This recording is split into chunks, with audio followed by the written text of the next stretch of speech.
Good afternoon, everybody. I was asked to make this video, and this is my second attempt doing it. The first attempt I waxed eloquently and over long, so I figured I'd try to slim it down a little bit.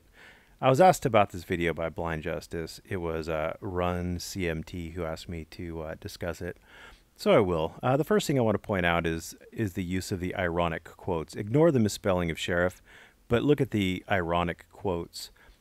He did go to an actual sheriff's department. There's no need for ironic quotes. He talked to the actual county prosecutor. He didn't need ironic quotes. Or she, I guess it was his wife. Anyway, so they're talking about the thin blue line flag. And the first thing that I want to say is it's questionable as to whether or not the thin blue line flag is in fact a flag of the United States, because a flag of the United States has 13 horizontal stripes that alternate red and white. And if you're wondering about the 48 stars, well, they have a provision to add more stars to it. But anyway, a flag of the United States is red and white. Now, you can make an argument that the military adopting the subdued flag may make the U.S. flag anything that has 13 stripes, 13 horizontal stripes, and 50 stars in a field of any color, up in the upper left-hand corner, or upper right, I guess, if it's reversed. I don't know. Maybe not. We haven't seen any upper level court cases dealing with the thin blue line flag. I don't think we will. But I have a sneaking suspicion that, much like the prosecutor believes, I also don't believe the thin blue line flag is a United States flag. I think it is a thin blue line flag, which is completely different and separate, and nobody salutes the thin blue line flag. Nobody mistakes the thin blue line flag for an American flag. I think that people are being ridiculous with it. It is a flag, but it is not a U.S. flag. It is very similar, but it is not the same. One of these things is not like the other. Anyway, there is 18 U.S.C. 700, desecration of the flag of the United States with penalties, and it says whoever knowingly mutilates, defaces, physically defiles, burns, maintains on the floor or ground, or tramples upon any flag of the United States shall be fined under this title or imprisoned, etc. So see what they have to do. They have to mutilate it. The little sticker of the flag that was up was not being mutilated. It wasn't being defaced. It wasn't being defiled. It wasn't being burned. It wasn't being maintained on the floor or ground or trampled, etc. The RCW, the Washington State, what do they call that? Revised Code. That's what it is, the Revised Code. No person shall knowingly cast contempt, so they have to be casting contempt on the flag, and they have to do that by publicly mutilating, defacing, defiling, burning, or trampling upon the flag, standard, color, ensign, or shield. So again, very similar things. Nobody's doing that. If it is a U.S. flag, and this is actually referring to the U.S. flag, if it is a flag, then one back, two back. Any flag purporting to be the United States or of this state. So U.S. flag or the Washington flag. But anyway, you gotta be actually mutilating, defacing, defiling. It can't just be defaced. You have to be defiling it. You have to be publicly defiling it. And I also don't think it's a flag. Number two, I don't think it's defacing it, or the whole military would be defacing the flag, and I don't think they're doing that. So there you go.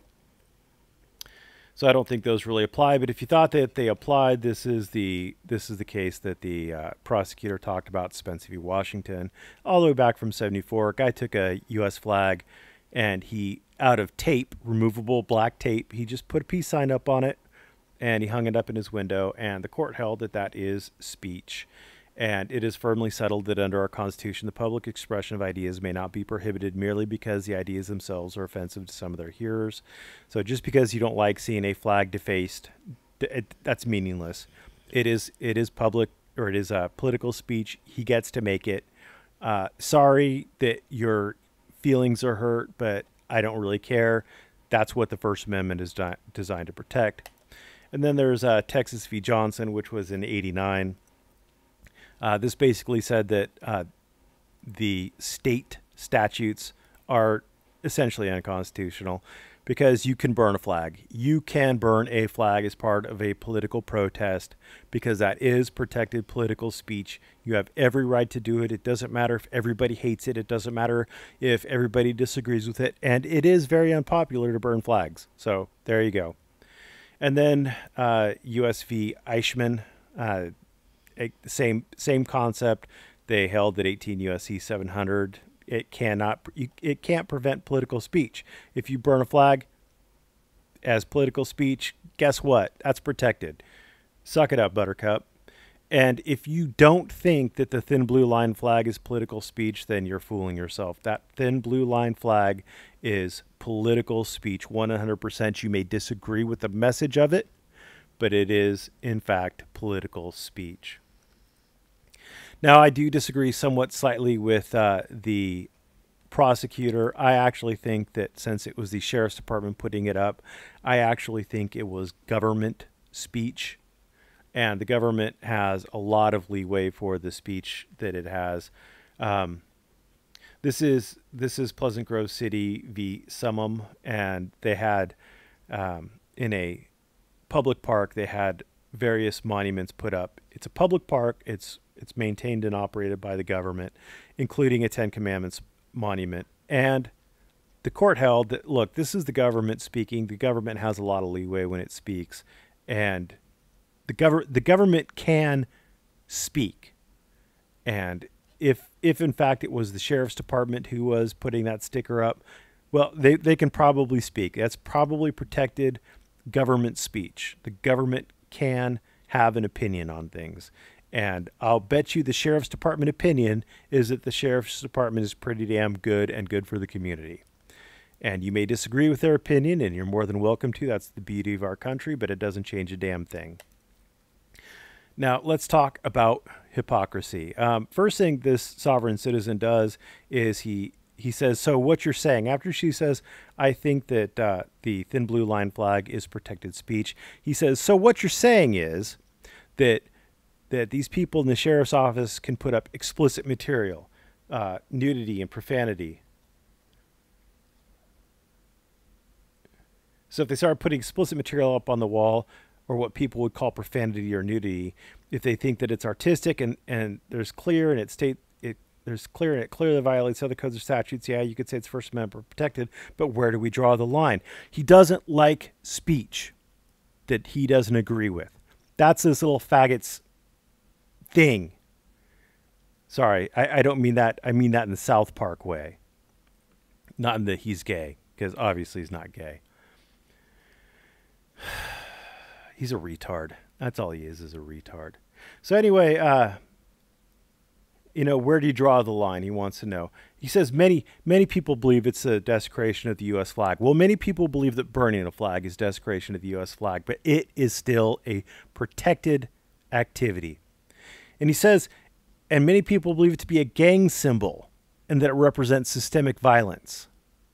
Well, congratulations.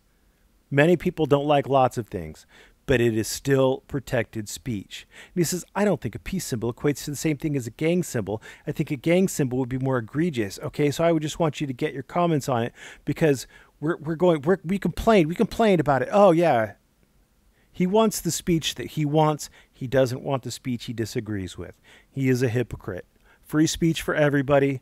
Free speech is the best solution, is the best cure for hatred and prejudice and bigotry.